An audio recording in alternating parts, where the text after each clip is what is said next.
For the Healthy People 2020 objectives relating to drug trafficking, I was able to find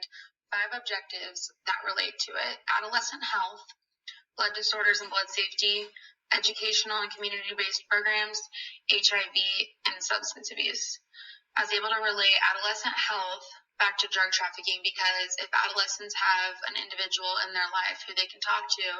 about things that might be going on at school, whether that's kids talking about selling drugs, this helps reduce that risk, as well as knowing the number of adolescents that have been offered, sold, or given an illegal drug. Blood disorders and blood safety, I was able to relate back to drug trafficking because we really want to work on reducing the number of people who are developing adverse effects related to the contaminated products of things such as needles that they shoot up that they get from illegal drugs. Educational and community-based programs, I related this to the Healthy People 2020 because if we have an increase in the number of schools that are providing education about health problems and dependency with drug use, as well as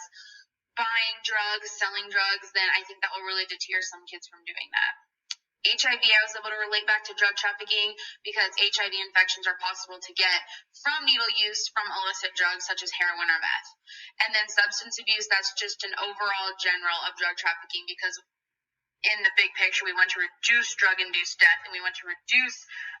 the use of illicit substances that we're getting from drug trafficking.